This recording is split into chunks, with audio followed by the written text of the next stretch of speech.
Kagulat World, nakatutok ang buong Pilipinas sa isang makasaysayang sandali sa Wimbledon. Si Alexandra Alex Ayala ay opisyal ng sasabak bilang kauna-unahang seeded Filipina sa prestihiyosong Grand Slam tournament, isang milestone na matagal nang hinihintay ng Philippine tennis. Bilang number 29 seed, haharapin niya ang veteranang si Renata Zarazua ng Mexico sa opening round sa Court 12. Ito ang ikalawang sunod na paglahok ni Alex sa Wimbledon main draw matapos ang mahirap na debut noong nakaraang taon laban sa defending champion na si Barbora Krejcikova. Pero ibang Alex na ang papasok sa grass court ng All England Club. Dumating siya sa London na may malaking kumpiyansa matapos ang napakagandang grass court season, kabilang ang malalim na mga tournament run na nagpatunay na kaya niyang makipagsabayan sa pinakamahuhusay sa mundo. Ang kanyang mas matatag na serbisyo, agresibong baseline game, at kumpiyansa sa net ay ilan lamang sa mga aspetong malaking ipinagbago kumpara noong isang taon. Hindi magiging madali ang laban dahil may karanasan si Zarazua at hawak pa niya ang panalo sa kanilang nag-iisang head-to-head meeting noong 2024.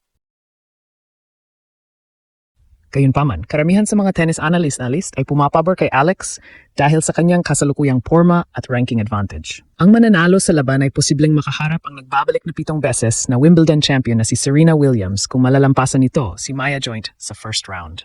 Habang naghihintay ang milyon-milyong Pilipino, isa lamang ang sigaw, laban, Alex. Isang panalo ngayong gabi ang hindi lamang magdadala sa kanya sa second round. Maaari rin itong maging simula ng isa na namang makasaysayang pagtakbo sa Wimbledon. Ngayong araw ay hindi lamang ordinaryong laban ang naghihintay kay Alex. Isa itong pagkakataong may sulat ang panibagong kabanata sa kasaysayan ng Philippine tennis. Sa unang pagkakataon, isang Filipina ang papasok sa Wimbledon bilang seeded player. Isang bagay na ilang dekada ring pinangarap ng maraming Pilipinong atleta at tennis fans. Ang pagiging number 29 seed ay bunga ng tuloy-tuloy na pag-angat ni Alex sa WTA Tour, kung saan pinatunayan niyang kaya niyang makipagsabayan sa pinakamalalaking pangalan sa women's tennis. Noong nakaraang taon, unang beses niyang natikman ang Wimbledon main draw, ngunit agad siyang tumapat sa defending champion na si Barbora Krejcikova. Bagamat nauwi yun sa pagkatalo, napakalaking aral ang nakuha niya mula sa karanasang iyon. Sa loob lamang ng isang taon, malaki ang ipinagbago ng kanyang laro. Mas naging matatag ang kanyang serbisyo, mas agresibo ang kanyang forehand, at higit sa lahat, mas kalmado na siya sa mga mahahalagang puntos. Ang mga pagbabagong ito ang nagdala sa kanya sa top 30 ng WTA rankings at sa kanyang unang Grand Slam seeding. Sa kabilang banda, hindi rin dapat maliitin si Renata Zarazua. Ang 28-year-old na Mexican ay isa sa mga pinakabeteranong manlalaro sa draw. Kilala siya sa kanyang consistency, mahusay na court awareness, at matibay na depensa. Bukod dito, siya rin ang nagwagi sa kanilang nag-iisang professional meeting noong 2024 matapos makabawi mula sa pagkatalo sa unang set. Dahil dito, alam ni Alex na hindi sapat ang ranking lamang upang manalo sa laban. Kailangang maipatupad niya ang kanyang agresibong estilo mula umpisa hanggang dulo.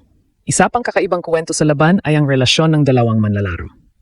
Noong 2025, naging doubles partners sina Alex at Zarazua sa Roland Garros. Dahil dito, pamilyar sila sa lakas at kahinaan ng isa't isa. Alam ni Zarazua ang mga paboritong pattern ni Alex, habang alam din ni Alex kung paano gumalaw at tumepensa ang Mexican veteran.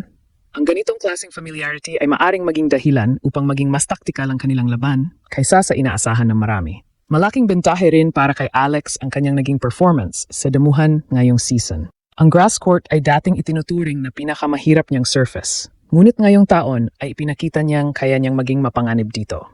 Mas mabilis na ang kanyang paglapit sa net, mas epektibo ang kanyang return game at mas mataas ang kanyang confidence sa mahabang rallies. Ito ang dahilan kung bakit maraming tennis analysts ang naniniwalang siya ang may malinaw na kalamangan laban kay Zarazua. Ngunit hindi rito nagtatapos ang kuwento. Kapag nagtagumpay si Alex sa opening round, naghihintay ang isa sa pinakamalalaking posibleng laban ng torneo. Isang second round showdown laban sa 7 beses na Wimbledon champion na si Serena Williams kung malalampasan nito si Maya Joint sa kanyang comeback match. Ang posibilidad pa lamang na iyon ay sapat na upang masabik ang buong tennis world. Sa ngayon, isa lamang ang misyon ni Alex manatiling nakatuon sa unang laban. Dahil sa Wimbledon, bawat puntos ay mahalaga, bawat game ay maaring magbago ng momentum, at bawat panalo ay maaring magbukas ng pinto sa mas malaking kasaysayan. Ngayong gabi, hindi lamang isang atleta ang lalaban, dala niya ang pag-asa ng buong Pilipinas habang sinusubukan niyang gumawa ng panibagong marka sa pinakatanyag na tennis tournament sa mundo. Habang papalapit ang opening match ni Alex sa Wimbledon, mas lalong umiinit ang usapan hindi lamang sa Pilipinas, kundi maging sa international tennis community. Hindi na siya itinuturing na simpleng promising young player. Ngayon, Isa na siyang lehitimong seeded contender na inaasahang makakaabot ng malalim sa torneo.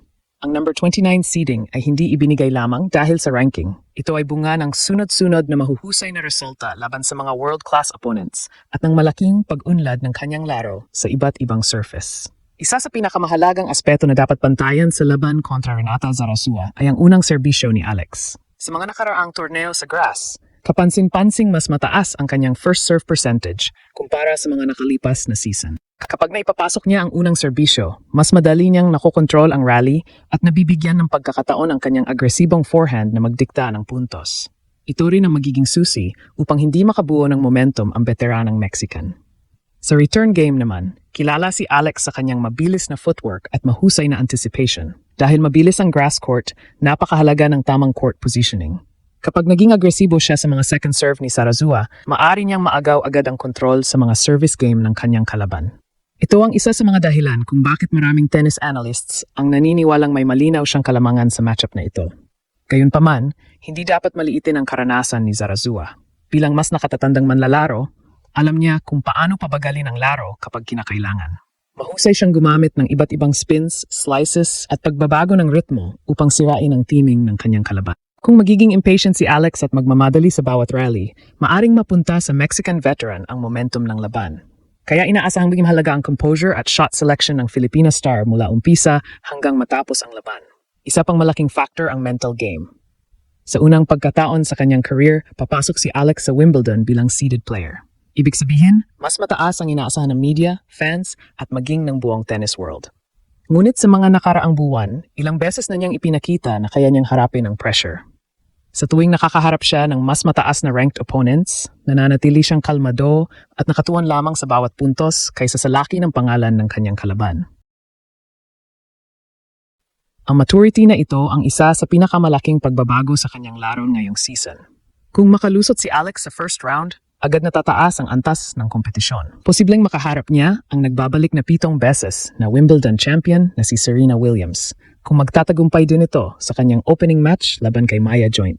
Bagamat malaking kuwento ang posibleng sagupaang iyon, malinaw na ang buong kampo ni Alex ay nakatuon muna sa kasalukuyang hamon. Sa Grand Slam tennis, walang madaling laban at madalas na ang unang round ang pinakamahirap dahil dito sinusubok ang paghahanda, kumpiyansa at kakayahang mag-adjust sa kondisyon ng torneo. Samantala, patuloy namang bumubuhos ang suporta mula sa mga Pilipino sa iba't ibang panig ng mundo. Mula sa social media hanggang sa mga sports community, kaliwat kanan ang mensahe ng paghihikayat at panalangin para sa Filipina tennis sensation.